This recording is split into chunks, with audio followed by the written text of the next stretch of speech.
第17天，一早在三义正在旅行醒来，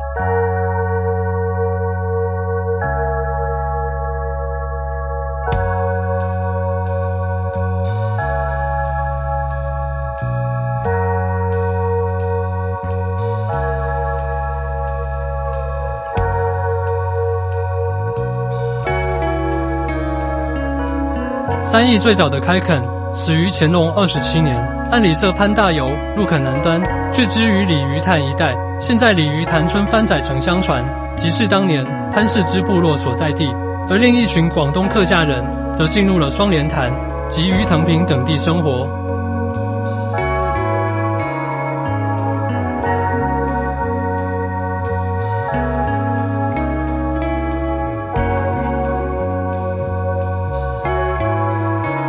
安里社为18世纪台湾平埔族的八仔族当中人数与势力最大的群落，设址在今台中市神冈区，活动范围最广时，曾往北扩展到今日苗栗县三义乡、铜锣乡。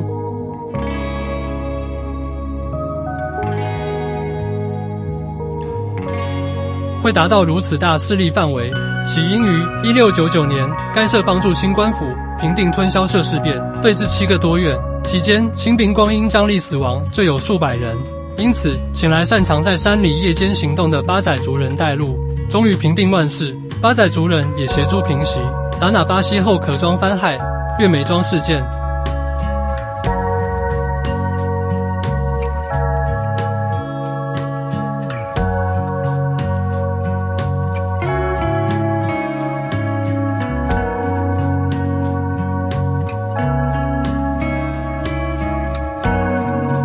三义木雕发展的起源是乡民吴敬宝先生于西元1918年捡拾枯木回家加工做摆饰，被日本人视为艺术品而喜欢。吴敬宝进而与日本人研究如何大量加工生产这些枯木艺术品，但当时樟木受到管制，吴敬宝因此被拘留，并经其妻罗断妹为其奔走多时，才得以获保返家。之后，在日本人提议下，吴敬宝与日本人合股投资，于1918年成立东达物产，由日本人冠名，吴敬宝经营，并向樟岛管理局申请购买废材，以天然花纹形状大量加工及雕刻成简单花鸟供应市场，就此开启三义旗木巧雕100年风华。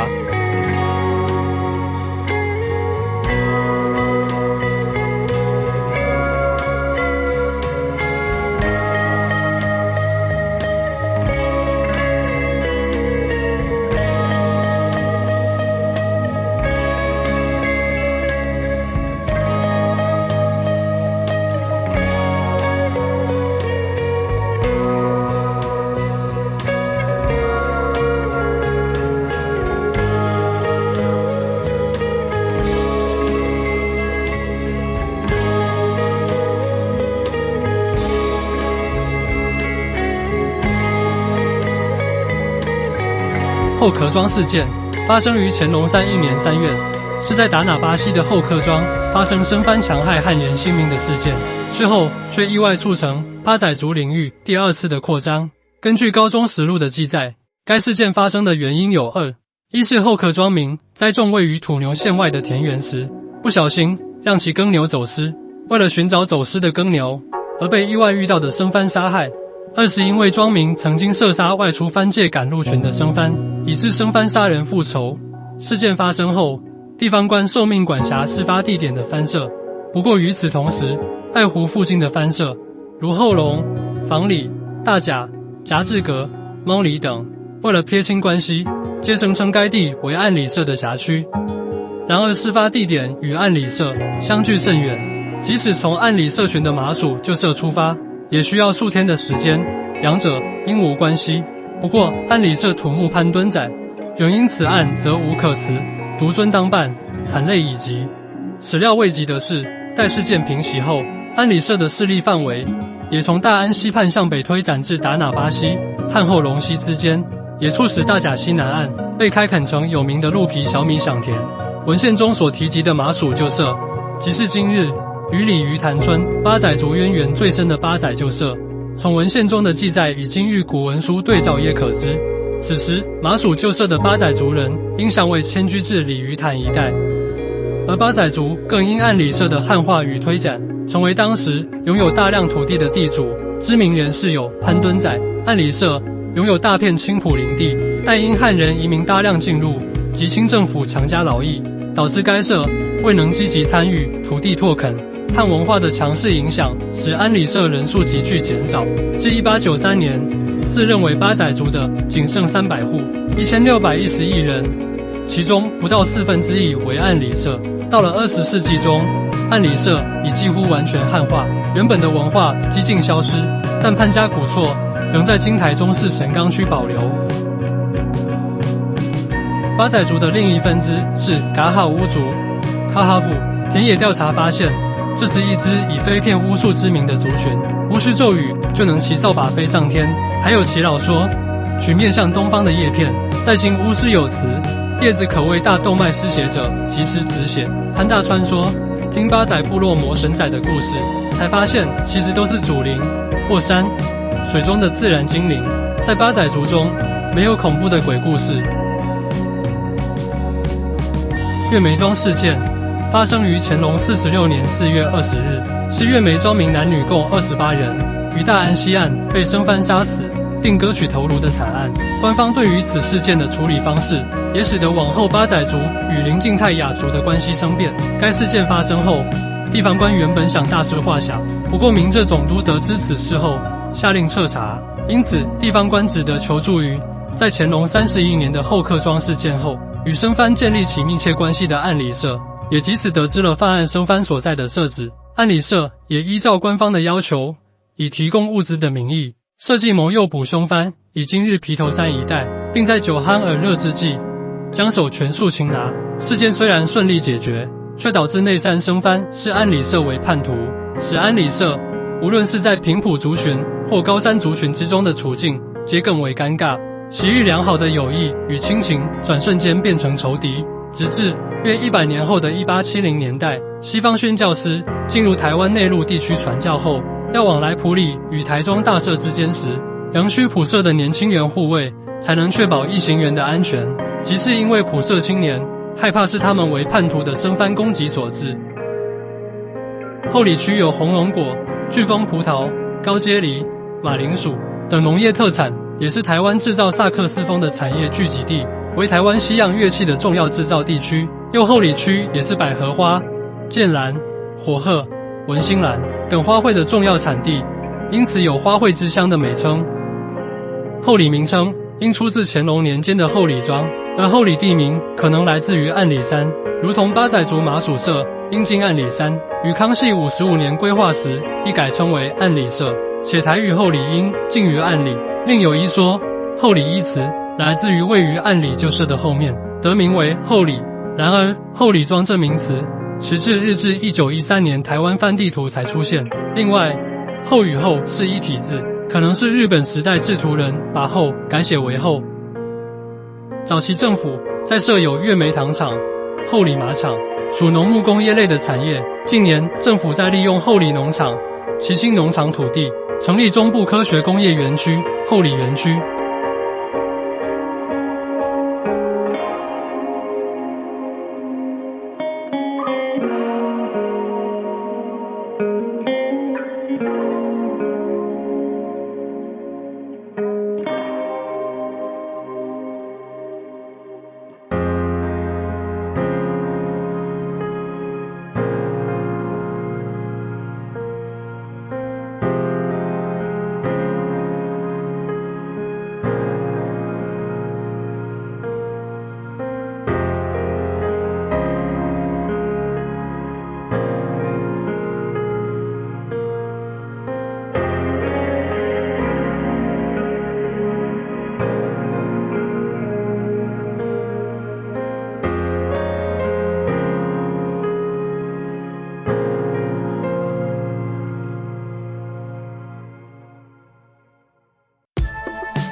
2002年的后丰大桥陈姓女教师嘴桥身亡命案，检方一度认定是自杀。2004年，目击证人出现指证，案情急转直下，变成为杀人案。王、洪两人被判刑确定，并入狱服刑。死者男友王南、王南友人洪南被控杀人，各遭判刑15年。12年6月定验入狱。然而证人证词有许多疑点，经过各方努力，2018年最高法院裁准再审，并让王侯二人立即出狱。2019年底首度改判无罪，不过最高法院将全案再撤销发回。再审更一审于2021年底再度判决两人无罪，而最高法院审理后，2023年3月再度撤销无罪判决，发回台中高分院再审更二审。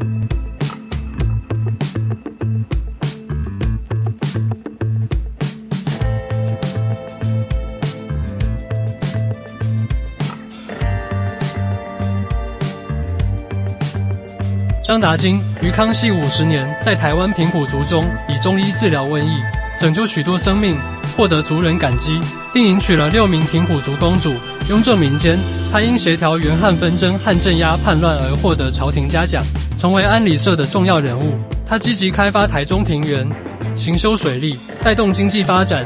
成为中台湾的首富。雍正9年至10年间，大甲溪社原住民联合朴载黎社等8社反抗汉族，后又联合杀戮10余社起事。当时官兵追讨，渡大甲溪，8社遁走越南内山。张达金于安理社勇登陆追击，指导巢穴、秦头目、平万世。雍正皇帝加其功，赐其品京官衔，并亲颁御医一席，至今仍由张家珍藏，视为传家之宝。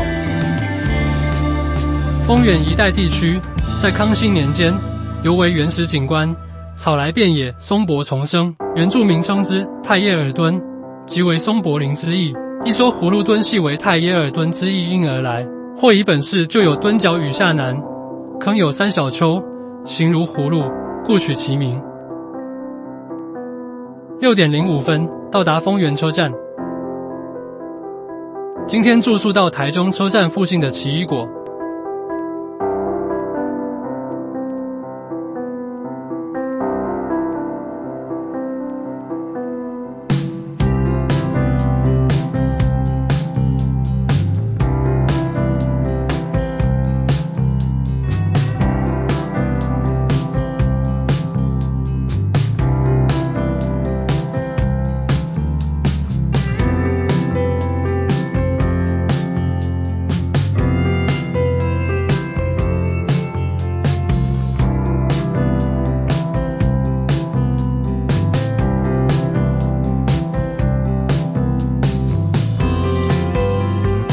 以上是第17天3义到丰原。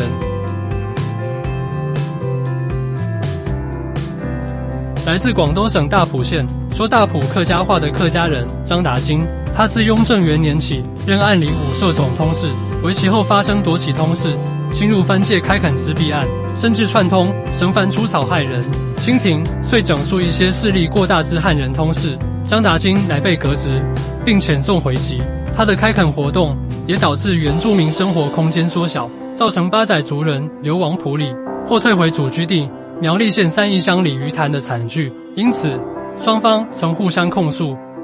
张达金最大也最具争议性的一项事，就是他主事开拓葫芦墩镇，从埔仔里口皮引进大甲溪水，进而向本地原住民要求，如果要水源，就拿土地来换取水的使用权，史称割地换水。